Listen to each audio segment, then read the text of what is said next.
So it was very interesting, but one of the questions I asked as entry questions for my community is what can I help you with? What's the things that are bothering people? And different fears was actually the biggest thing on the list of what's bothering people. So I thought it might be helpful to begin with tackling that topic of fear. Now, it's a huge topic, and we're only going to do this for 15 minutes. So I'm not going to go through everything you need to know about fear, but I did want to start and do some basic information. I'm just turning down my light. There we go. Perfect. Some basic information, just so we are on the same ground floor with working with fear. So fear is one of our very basic emotions, and depending on whether what school of thought you're in, I was in the school of thought where broke up the emotions into bad, sad, glad, um, bad, sad, glad, and what was the other one? Bad, sad, glad, or mad, I guess, something like that. And I know there's another school of thought that breaks it into seven emotions. So, but whatever it is, fear is one of them. Now, as we start this, I really encourage us all to come at it with a stance, and this is important, of being gentle, gentle with ourselves and each other, a stance of taking ourselves lightly, not in the not serious thing, but just it's really easy to say, oh my God, I'm fearful. This is such a terrible thing. What do we have to do? Deadly serious. But we can take it a little bit more lightly. And I really encourage people to take it lightly. Be compassionate with yourself. You know, we have fears, normal human state. That's the way it is. And just allow ourselves to be compassionate to ourselves. And then come at it from an embodied place. One of the reasons, and I'll talk more about this a little bit later when I talk about a practice to work with fear, is we get disembodied very easily whenever we're feeling emotions we don't want to feel. We'll tend to pull away and back away from it. And so, but that is then working with whatever emotion or thoughts are coming up from a weak place instead of an empowered place. And I really encourage people come at working with the more difficult emotions from an embodied place. And again, we'll talk about that later, and I'll be very clear what that means. So, for most of us, I think the answer is obvious about why we need to have a more resourceful way, I'll call it, a more resourceful way of dealing with fear. It is because most of us are not dealing with it very resourcefully, and it can have a major impact on us and how we're feeling in a moment and whether we allow ourselves to try new things or not, um, uh, how we go about life, whether we take risks or not. A lot of it comes back to how do we cope with the very normal and natural fears that arise when they arise. Um, there is also many old stories we tell ourselves which actually contribute to fear. And if we don't do the excavation work, if you will, into our unconscious to understand what these stories are, then these old stories end up driving our life, including how we respond or react to fear. So um, it's again, it's an important place to go. So first, how do we define fear? So I like to get at this from the scientific psychological side, and then we'll switch more to the more science, but then also more energy side, because I think all of it can be instructive in how we deal with fear. So, what is fear? So, fear is basically when is a response to when we perceive a threat of harm. And that harm can be physically, mentally, emotionally, psychologically, any of those things. And this threat can be real or imagined. In fact, one of the fascinating things, if in some ways unfortunate things, is that an imagined fear is just as hard on our body as a real one. So if I'm driving and somebody zips in front of me and then pulls in front of me really fast, so I have to slam on the brakes, there's going to be that's a real fear. And I had that fear and I had to deal with that emergency situation right in that second. But if I'm driving down the road and imagining that the person who's passing me is going to pull in front of me and make me have to slam on the brakes or else I'll hit him, that is as much in my physiology as if it actually happened again. So that's an important point to take away from this is the impact of imaginary fear. Now, fear, of course, has a benefit. It alerts us to a threatening situation so that we can take an action of some sort, whether it's to move away, whether it's to um, um, well, anyway, whether it's a person saying something, it's a physical thing happening, a psychological issue, whatever. It gets me to move away and take an action, unless the fear is so overwhelming that I get frozen. So the problem is when we're overwhelmed and when fear gets invoked that is imaginary, or when the fear is out of proportion to what is really happening. That's a problem. So part of what we need to do is not only notice fear, but also to notice its impact and to ask ourselves, is this appropriate response to what is going on? Because if it is, take the action, do what you need to do, relieve the fear. But if it's not appropriate, then we need to ask ourselves, what do I need to do now? Because this is not healthy. So there's a family of fear responses that we get that's basically uh, gradations, fear gradations, and they're distinguished by the intensity because they're going to be something that's so mild, it's maybe, for me, I notice it just like a quiver in the stomach, or it can be so major that I actually am feeling it's intense physically or mentally or emotionally, and maybe I can't even not function because it's so intense. The timing, whether it's fear about something that's happening actually now, or it's something that's going to come. For instance, as soon as I decided, okay, time to have my live today, I got fear, anxiety, nervousness in the pit of my stomach, and that was several hours before it was actually happening. So so the timing can is part of it. And then coping. Is there actions we can take to deal with the threat, or is there nothing we can do? And so the kind of gradations of fear then, some words or things like trepidation or being nervous or anxious, and then it gets worse. It moves into dread, desperation, panic, or terror.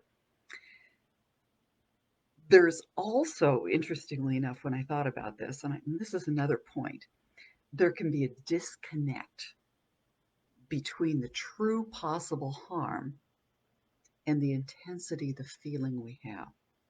So that's another point that's really important to be aware of is that disconnect. And of course, there's the other aspect is sometimes we like a little bit of fear or a moderate amount of fear. We enjoy it. Okay. So why else do we go to scary movies? Go on roller coaster rides. For me, roller coaster rides bring up too much physiological fear.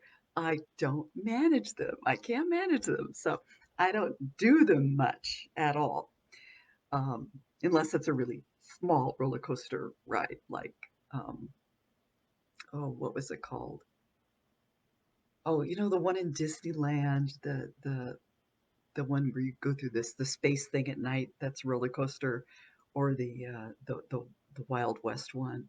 Those are mild enough roller coasters. I really enjoy them, and the little bit of anxiety is fun. But anyway, also the interesting thing about fear is one of the definitions is fear is excitement without breathing. And that's really important when we come to considering what can I do to cope with the fear I'm experiencing?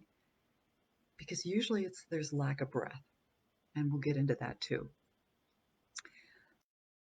Next part, just in terms of context that I want to say in terms of fear is one of those situations where we feel it on multiple different areas of ourselves.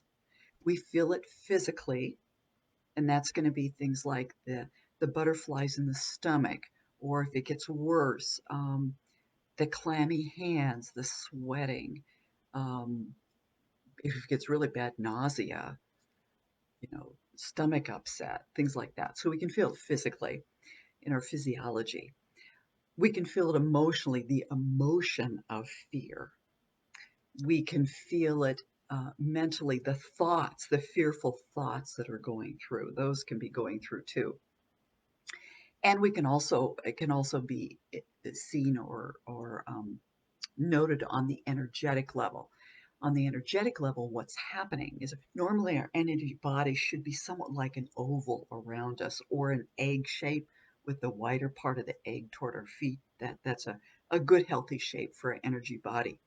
But a lot of times when we become afraid or as something that's going to trigger fear is when we're not in our body, when we're all in our head, so that energetically our energy body is like um, a popsicle, or excuse me, a lollipop. Okay, there we go, sucker. So a lollipop with most of it around our head and very little going down our bodies and into the earth. And if you think about that or consider that, that formation of our energy bodies is very unstable. Okay, so that is going to contribute it. So the interesting thing about knowing that fear is acting upon us on all those four levels, and possibly more, is it means it gives us different ways we can take action to cope with, calm down, and disperse fear. Because if we can deal with how it's feeling physiologically, we can deal with how it's feeling emotionally. There are practices to deal with the mind. If the mind's is still going over fearful thoughts, and there's ways we can deal with it energetically. So it isn't like we have to make each of those areas perfectly calm to cope with and move out of fear. If we can just get an avenue in, a way in, we can start calming down that whole system of fear that is feeding on itself and start unraveling it and unraveling it and unraveling it. So that's kind of the other point I wanted to make about fear that's really interesting. So before we finish off today, I do like to use just some practices. And there's two practices I want to leave you with today. And the one is getting in your body. So right now I'm feeling nervous. I have a physiological reaction in my stomach where it feels tight or butterfly-y. I feel a little bit shaky. So I'm feeling that physiology reaction of fear. So sit comfortably, feet flat on the floor. And what I'm going to do, and what I ask you to do, is bring your awareness down from being in your head, from thinking and hearing what I've been talking about. Drop it down your body, drop it down your stomach, drop it down into your hips and pelvis. Drop your awareness down into your legs and into your feet. And imagine your energy going out the bottom of your feet into the earth.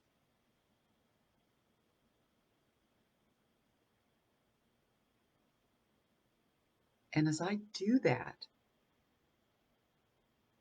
and I very deliberately didn't do much of this before I started. So as you were listening to me, did you feel a little nervous? Could you feel my own anxiety, my own fear? And how about now? Now that I'm grounding down, becoming more embodied. I pulled my energy system down.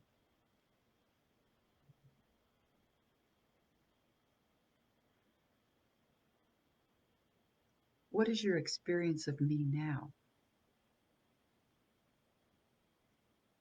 I know I feel more calm and centered. And how about you?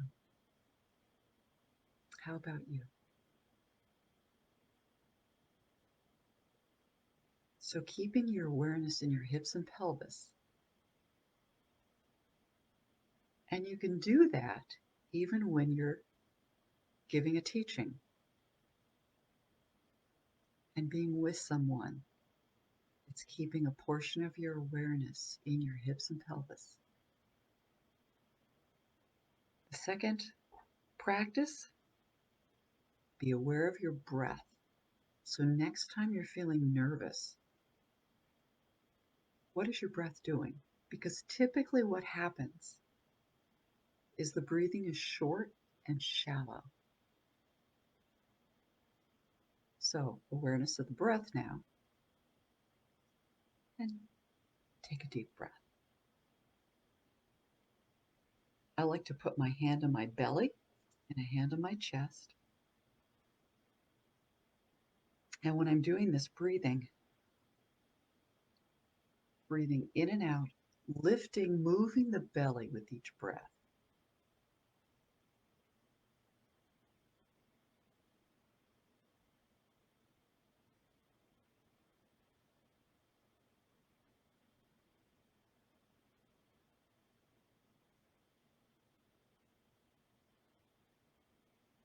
Now, how are you feeling?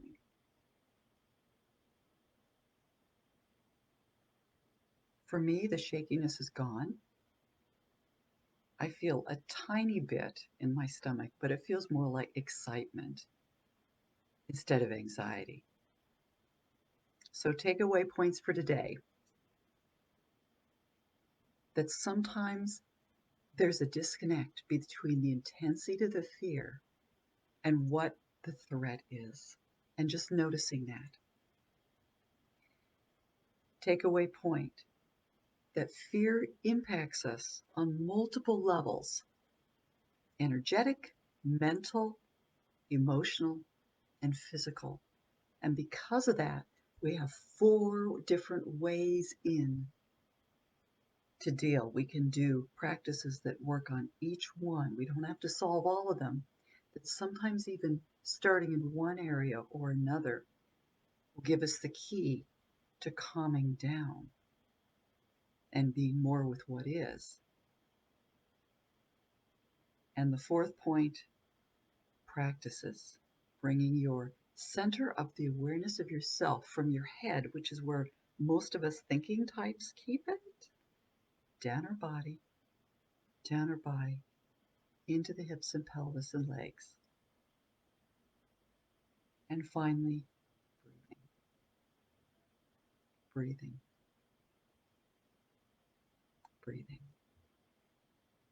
Thank you for being with me. And next week we'll have another run around with fear, part 2, moving from fear to fearlessness. Thank you, everybody. Have a good rest of your day.